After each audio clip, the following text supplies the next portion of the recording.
Hello, Palm Continue on Springs. East Vista Chino for 3/4 of a mile. Wow. That's Mount Jacinto where we were a year and a half ago. I feel like you're taking me to school right now. I feel like I'm driving you to school.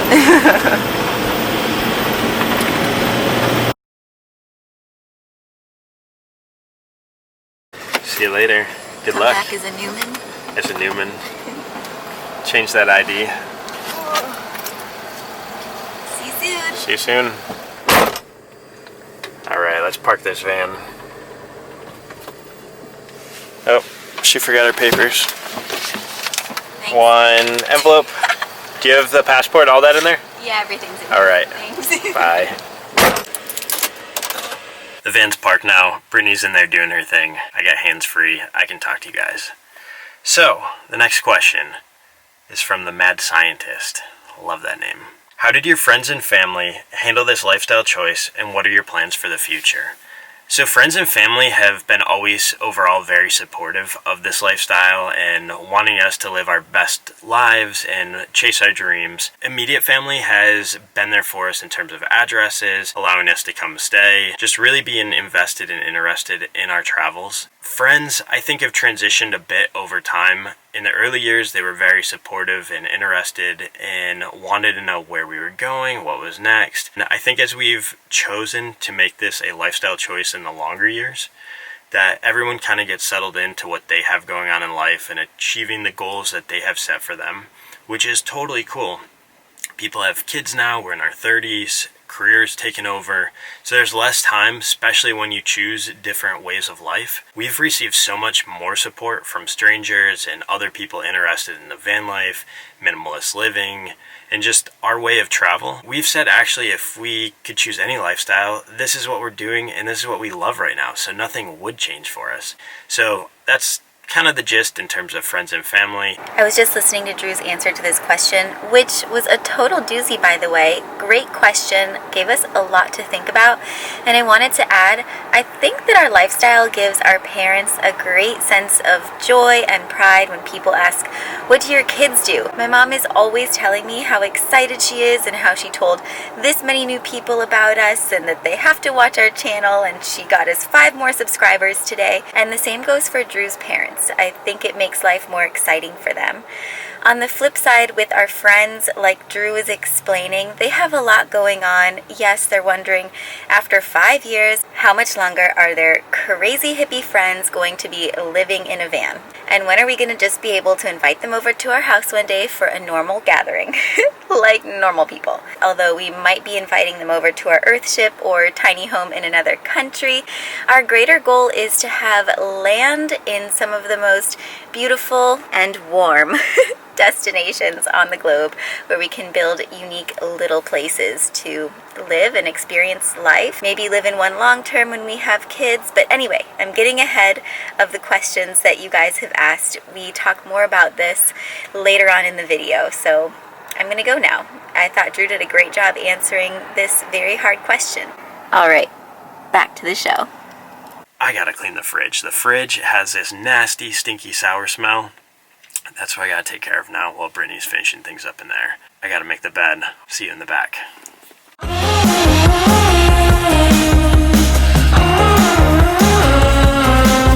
Good news. Good news? It's all set. Yeah, how'd it go? In 2 to 3 weeks, my new ID will be mailed to our old apartment where our friends will be gathering our mail for us. I've been too distracted and I still gotta clean out the fridge. As much as we love our top-loading fridge, one thing that happens is that as the food like condensations or drips and stuff, or even like sometimes things leak out of the lids, it gathers in the bottom of the fridge and it right now just smells real bad. It's real sour. Ooh, So we smell that. lift it out. Look what's in there. Yeah, look at that. Oh, cheese stick. that goop down there, that's no bueno. Gross. While Drew takes care of the fridge, I'm going to step out here and answer some of your questions. Okay, Annie V asks, how do you stay cool in hot and humid temperatures? South Carolina humidity has no mercy. Girl, I feel you. I grew up in Florida. When you talk about humidity, it is heavy there. So to be honest, because our house is on wheels, we just don't go to the hot and humid places. We haven't been to the East Coast since last winter, and out here in the West, it is dry. It is warm, dry heat, and that's kind of what we love. I would say having a little USB powered air conditioning unit thingy, which I'll put a link to below for you guys. We use that at Burning Man, and that was wonderful. Seeking the beach, the coast, places where you can get in the water, that's how you're going to be able to handle it. Okay, Kleiny Toon and Alex Stevens both sort of asked the same question. As we all know, you are crazy about each other. We also drive each other crazy. But living together in such a small space can be hard when you have a bad day. How do you cope with that? What it really comes down to is trying to give each other our own space.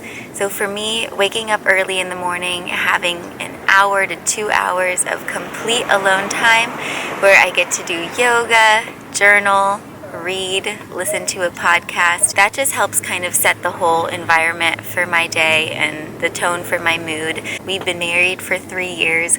We've been together for 10 years. We met in college. Somebody else asked how we met, but there'll be a bigger story for that. And communicating. It's really important for us to talk to each other when things are bothering us, whether it's personally or within our relationship. But communication is key. There is no room for bad energy when you live in such a small space. And nothing heals things like talking about them. Working so hard in there. But we had a question and... Question? Oops, our fridge beeps when it's left open. The question is, what subjects are we reading, watching, and learning about these days? Which sort of is the big reveal for our trip, isn't it? Yeah, we'll just leave it at this. We are learning about a place in another country that's warm. We're learning about a place on an island, and we're learning a lot about fitness and triathlons. I love listening to the podcast Euro Magic. Raquel's voice is like butter. But really, we shouldn't beat around the bush anymore. We gotta tell you where we're going. I'm gonna tell them. You're gonna tell them? I'm gonna tell them. Tell them. You guys ready? Have you guessed where yet? I've actually never been, and Drew went once as a little kid. Okay, here it goes. For 2 weeks, Drew and I will be traveling around the beautiful island of Maui. And thanks to the folks at Outdoorsy and Maui Westie, we'll be doing it all in a vintage VW pop top. We've never lived in such a tiny home, and we can't wait to live it and share it with you. Can you believe it? Hawaii, here we come. So we'll be doing quite a few episodes, and that's why we've been working our buns off, just trying to get videos up, because we'll be in Maui for 2 weeks, Oahu for 1, and the Big Island, living in a treehouse for another week. And hopefully the traffic in this parking lot hasn't been too distracting. But we just are trying to get a lot done, and in the midst of that, trying to film an episode for you guys. So thanks for your patience and understanding. You want to show us your masterpiece? We gotta clean that looks in there. Oh, wow. That thing is bright. It's like a dentist's office. Fill this fridge back up. Let's get her stocked. Our next question is from Teresa Anna, and she asks, do you have a timeline for van life? How long you'll do it for? Or are you just taking it as it comes? And like we said in a previous video, Spirit is really our freedom vessel. Yeah. She makes it easy for us to not have a solid plan, which there's honestly nothing wrong with that at all. I think just living in a van has taught us to take life day by day, to really take hold of those opportunities that expand our future, and to believe in and envision our highest goals of life. So I don't know, however long that requires us to be living in a van versus building a tiny home somewhere or flying to another country, we are really just open to what life has in store. We have a lot of faith in what is going to be coming our way, and we know that we were made for abundance and joy, and we were meant to share a message of some sort, and it has to do with all of this, wouldn't you say? I concur. Awesome. To Trader Joe's we go. Red light. That means I can ask you a question. Ray Doherty wants to know if we had any issues insuring our van in the U.S. Well, it wasn't the easiest process. I called around several different companies and they all wanted to classify us as an RV based on the components, usually a toilet, a bed, and some form of cooker with propane, classify it as an RV. It was just kind of a complicated matter, but finally found a company that would work with us, and we put a rider onto the van insurance for our cargo Sprinter van, covered the modifications that we did and all the handmade changes that were involved in building Spirit out. So Spirit is insured. Yes, fully. You want to be sure that you keep all of your receipts, take photos, videos, anything that you can prove what you did in terms of modifying the vehicle for insurance records in case you ever had to file a claim. Good to know. Heidi ho, Spirit. Look at those California palm trees. Nice to see those again. We're here. Drew has to fly. He has a phone call at 10 o'clock and the Wi-Fi, even using our Wii Boost, isn't very strong, so he has to relocate. There's a Starbucks right next to Trader Joe's, luckily, so that's where he's going. But I wanted to answer one more question asked by our friend Miro, who absolutely loves Trader Joe's. What Miro wants to know is, what do we miss most when we're on the road, and what do we miss most when we're not on the road? Which is actually a really insightful question. I've been journaling a little bit about this one. I think I miss having the stability of a community around that you can just hang out with. Like, does anyone want to hang out this weekend? Or who wants to go to the beach? Drew and I both miss that a lot. On top of that is the stability of having like a home yoga studio where I know the schedule and the teachers, and you have that form of a deeper connection versus going into yoga studios in all the different places that we go, which is also special in its own way because I get to feel the vibe of each of the little communities that we visit, which is, like I said, it's special too. But you lack that stability and that peace of mind of knowing where you're going, of who you're going to see. Oh, and a home church. We miss being able to go to Mosaic, our favorite church right there on Hollywood Boulevard. We'll put a link to their YouTube channel because they do a live stream of, I think, all of their services, but we love catching their Sunday at 8 p.m. service. It's the best. It's like a concert. And for the other half of Miro's question, what do we miss most when we're not on the road?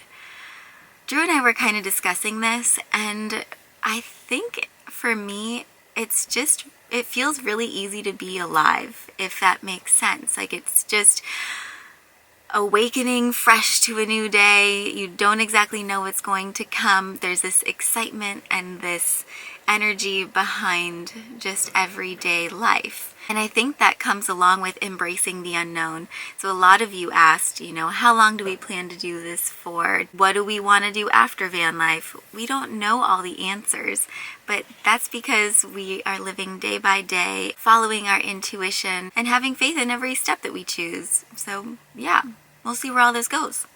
But for now, it's going into Trader Joe's.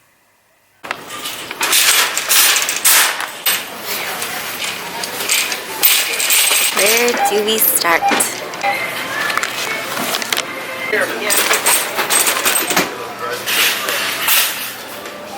And now the fun begins.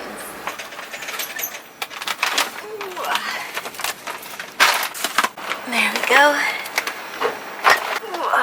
We always bring our own bags to the store. And another pro tip you might not always think of when looking for a place to park at night is if a Whole Foods or a Trader Joe's is nearby, then you pretty much know you're in a great neighborhood. Thanks for cleaning this. No problem, isn't it a lot nicer? Made a huge difference. I know you didn't want to touch that.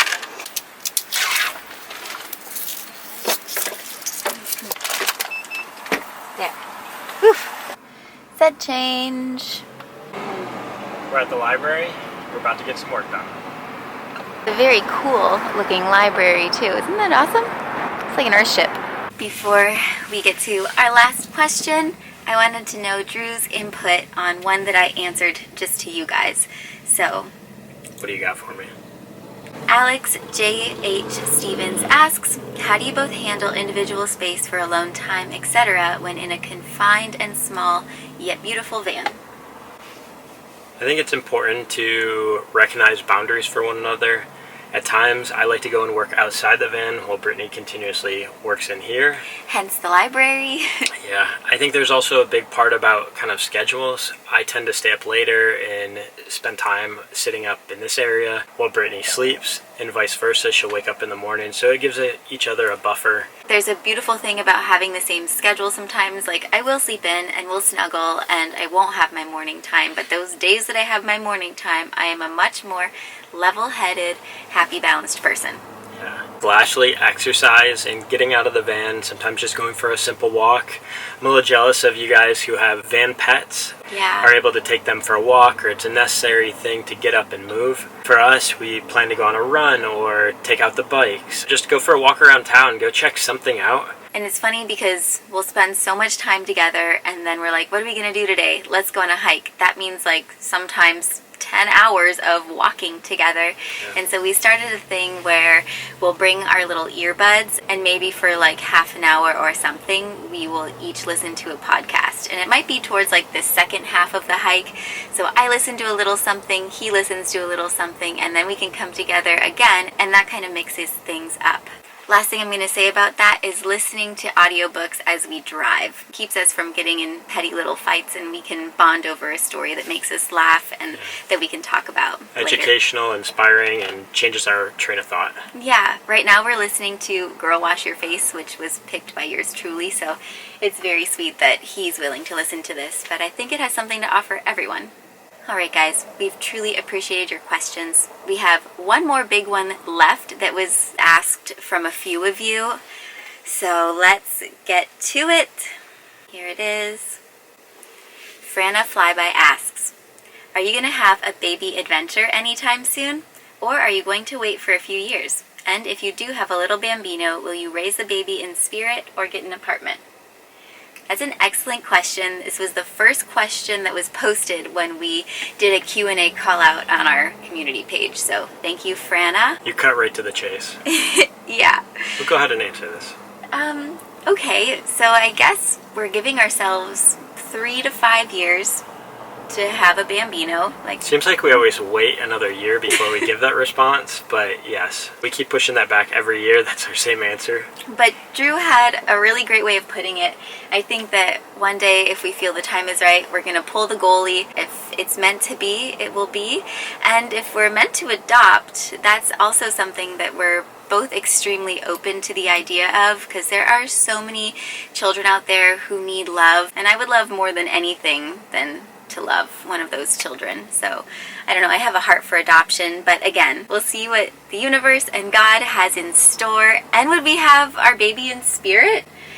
I don't think I would want to have a newborn in spirit. I think a toddler would be way more conducive to this environment. Yeah. Maybe once the child is even 6 months, but a year old, all the way up until they're 5 or 6 and really craving maybe community and seeing the same children and things like that. I think there's also a consistency or routine for kids that's super important, whether it's mealtime or places that you go back to. Maybe we wouldn't travel such a greater range of miles. Or maybe no states. We have a really exciting news that's coming in maybe next week's episode, one of the upcoming episodes. So make sure that you're subscribed and turn on that notification so you don't miss it.